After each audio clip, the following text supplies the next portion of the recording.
Hello everyone, আসসালামু আলাইকুম। Welcome back to another blog. Guys আজকে হলো প্রথম রোজার প্রথম তারাবি। গাইস আজকে আমরা যাচ্ছি হলো তারাবির নামাজ পড়তে। আর আমার আব্বু তারার সাথে গেছে হলো অন্য মসজিদে, আর আমি যাচ্ছি হলো আমাদের এখানে সাপড়া মসজিদে যাচ্ছি নামাজ পড়তে। আর আপনারা কারা কারা নামাজ পড়তে গেছেন নিশ্চয়ই কমেন্ট করে জানাবেন গাইস। আর সবাই 30টা রোজা নিশ্চয়ই রবেন, আর 30টা তারাবিতে নিশ্চয়ই করবেন। আর যারা যারা পড়বেন তারা আমাদের ভিডিওটা কমেন্ট করবেন গাইস। এখন আমি যাচ্ছি হলে নামাজ পড়তে। গাইস নামাজটা পড়ে আবার বাসায় চলে আসবো। নামাজ পড়তে কতক্ষণ লাগে? রোজার মাসটাই নিশ্চয়ই আপনারা সবাই নামাজ পড়বেন।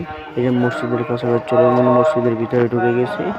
এখন নামাজে টাইম দেওয়া গাইস। এখন মুজু করে তারপর আমি যে দেখতে পাচ্ছেন আমি চলে গেছি। আর কেউ কিন্তু নামাজে ফাঁকে দিবেন না, আমি নামাজটা পড়িনি গাইস। আমি নামাজে দাঁড়িয়ে গেছি, কিন্তু এই যে দেখতে পাচ্ছেন নামাজে দাঁড়িয়ে গেছে। নামাজটা পুরো কমপ্লিট করব, তারপরে করব সবাই। এই যে নামাজে পড়ে গেছি, নামাজটা পড়া শেষ হয়ে যাক গাইস। নামাজটা পড়া শেষ হলে তারপর আমরা আপনার সাথে দেখা করছি গাইস। আমি নামাজ পড়তে পড়তে টুক করে আপনারা একটা লাইক দিয়ে দেন, তারপর আপনাদের আমি বলছি গাইস। আর আমি নামাজ পড়তে পড়তে নিশ্চয়ই আপনারা লাইক করে দেন, আর সবাই নামাজ পড়বেন। আর দেখতে দেখতে আমার নামাজ শেষ এবং মোনাজাত শেষ হয়ে যাচ্ছে কিন্তু। আর গাইস আপনারা কী করছেন গাইস? আসসালামু আলাইকুম। আমি মতো বাসায় চলে এসেছি নামাজ পড়ে আসার পর ভিডিও গাইস। আপনারা ভালো থাকবেন, আল্লাহ হাফেজ।